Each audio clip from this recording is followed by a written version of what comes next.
कायदेशीर आहेत बेकायदेशीर आहेत आपण सगळे इथून निघून जा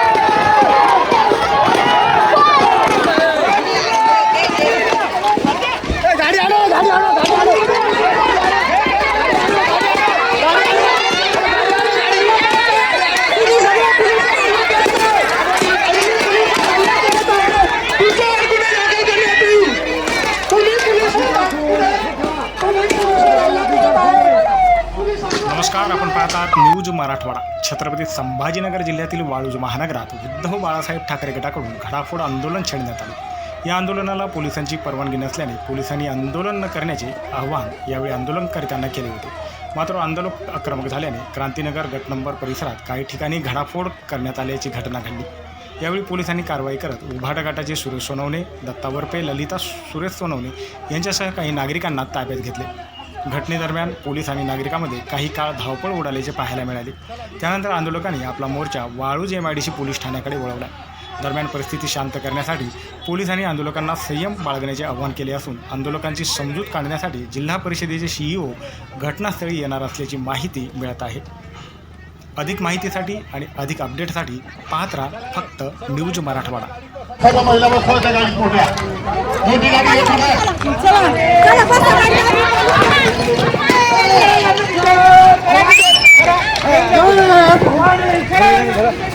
जय भवानी, जय शिवाजी, हिंदुराजा सम्राट बाळासाहेब ठाकरेंचा विजय असो। हिंदुराजा सम्राट बाळासाहेब ठाकरेंचा विजय असो। आणि आमच्या हक्काचं नाही गुणाच्या बापाचं, आणि आमच्या हक्काचं नाही गुणाच्या बापाचं हिंदुराजा सम्राट बाळासाहेब ठाकरेंचा विजय असो।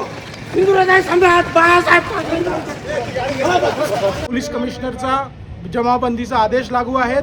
हे आंदोलनाला कोणीही पोलिसने परवानगी नाही दिलेली आहेत, तरीही हे लोकांनी आम्हाला ऐकलं नाही आणि जमावबंदीचा आदेश उल्लंघन करून सोलापूर धुळे हायवेवर येण्याचा प्रयत्न करत होते। ते प्रयत्नामध्येच आम्ही यांना अडवून यांना कायदेशीर पद्धतीने डिटेन करून यांच्यावर पुढे गुन्हे दाखल करण्याची तजवीज ठेवलेली आहे। बरं, किती लोकांना ताब्यात घेतलंय, काय पुढची भूमिका? आमची जे हे कारवाई आहे ते सध्या सुरू आहेत। कारवाई संपल्यावर आम्ही याच्या बाबतीत आपल्याला सविस्तर सूचना देऊ। नागरिकांना आर्टिकल 19 इंडियन कॉन्स्टिट्यूशन प्रमाणे त्याचा अधिकार आहेत, पण ते अधिकारला अंमल करायला त्यांना पोलिसांकडून परवानगी घेणे, पोलीसच्या जे जमावबंदीचा आदेश आहे त्याचा रिस्पेक्ट करणे आणि तसेच त्यांची जी मागणी आहे त्याच्यासाठी पोलीस त्यांची पूर्ण मदत करेल।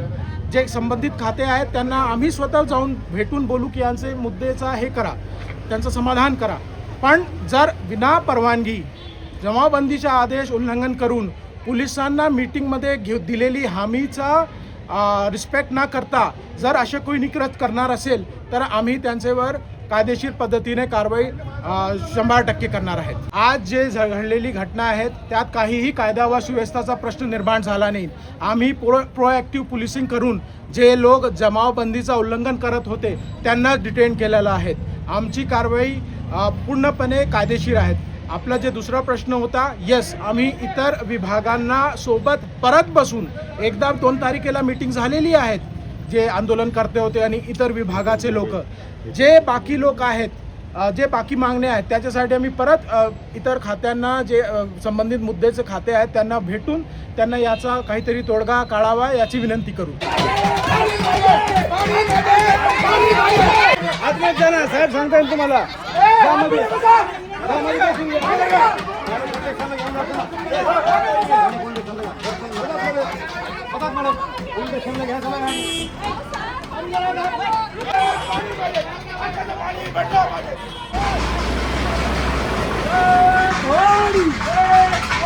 जय भवानी।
ना प्रशासनाला कोणाला काही करायचंय, ना कोणत्या नेत्यावरती बोलायचंय, काहीच नाही. आपल्याला पाणी पाहिजे आणि त्याच्यासाठी ते अधिकारी येत आहेत. माझी नम्र विनंती आहे आपल्याला आता की आपण बसेल राहा, फक्त 1 घंटाचा आत येतील, अर्ध्या घंट्यात, आणि फक्त दांगडो नकोय आणि ते विनाकारण मधलं त्यांचं प्रशासनाला प्रॉब्लेम नकोय. विनंती करतो. धन्यवाद.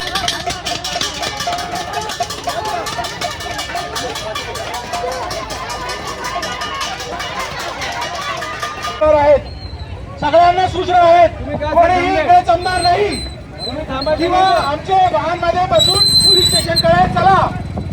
सगळ्यांना सारख्या सूचना आहेत. सगळी लोकांना जे बेकायदेशीर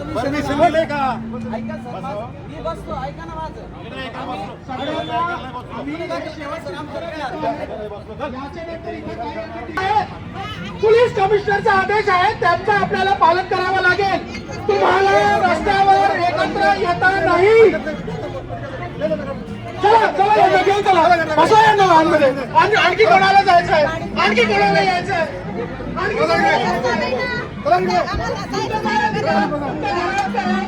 आता आतमध्ये जाऊन बसा, आतमध्ये जाऊन बसा.